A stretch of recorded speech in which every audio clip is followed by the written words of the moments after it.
So after you get the truck backed up and the ball lined up with the hitch on the trailer, first thing you want to do is go ahead and lower it down until it sits on top of the trailer ball.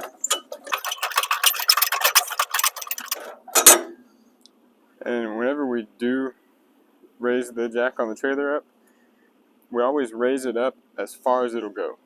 Sometimes people have a tendency to raise it up until it's just barely off the ground, but we want to raise it up as far as it'll go. That way there's no chance of it getting hung on something while we're driving down the road.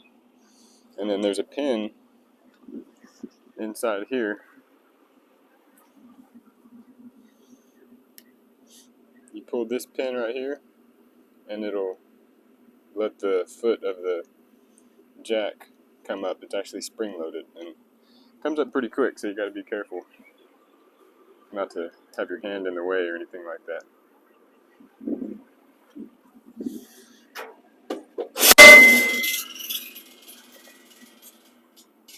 Next thing, most important thing, is the latch. You just flip it down and that latches it onto the ball. Definitely never want to forget that. I always double check the connection on my hitch, make sure everything's still hooked up good, that I'm not missing any of the pins or anything like that go in it. After that is the chains. So whenever we hook up the chains on these bumper pull trailers, you always want to crisscross them. So the chain that's hanging from the right side of the trailer needs to come over and hook up to the left side on the truck. And same thing, the one on the left side comes and hooks up to the right side. The reason for that is if you ever do lose your trailer off the ball, when it falls, it actually creates kind of a cradle for the trailer to land on these chains. Keeps it from dragging across the ground so much.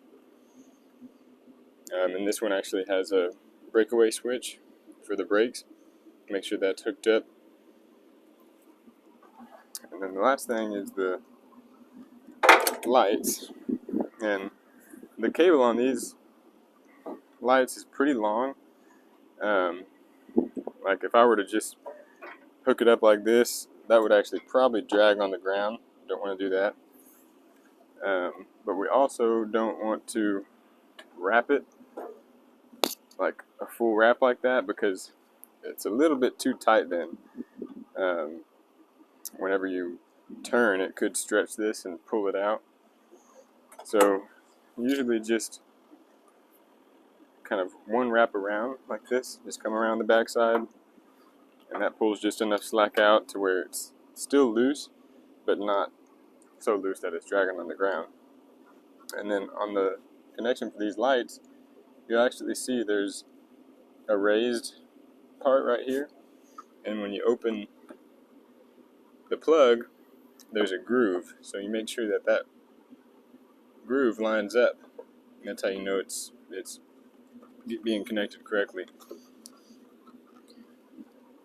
Make sure it's pushed in all the way, and every time before we go anywhere after hooking up the trailer, we always want to just double and triple check our connection. Always want to check the gates, make sure that the gates are latched and secured properly. Check our load, and we always check the tires as well, the tire pressure, make sure that the tire pressure is correct. And we usually run our trailers at about 65 to 70 psi in the tires. And the lights, we want to make sure that the lights are working, blinkers and the running lights, brakes and everything. So disconnecting the trailer is pretty much everything we just did, but in reverse order. I always start by disconnecting my lights. So lay those up here. Disconnect my chains.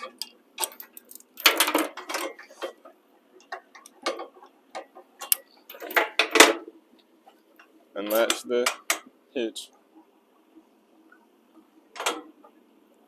and then go ahead and lower the foot of this as close as you can get it to the ground. That way you don't have to jack it up quite as much.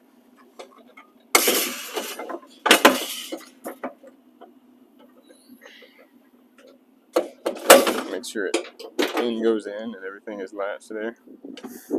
And so I lowered that foot as much as it'll go, but it still has a pretty good space before it gets to the ground. So I'm going to go ahead and put a block underneath it.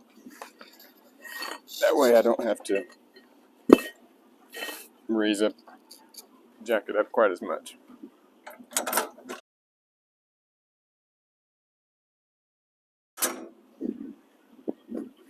You always want to make sure that there's good clearance between the ball and the hitch before pulling away, and that everything is disconnected so that nothing's going to cause you to drag the trailer behind you.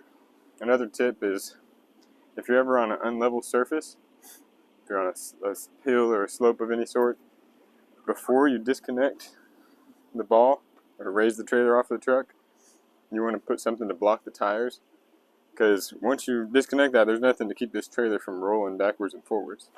So block the tires so that it's not going to roll anywhere.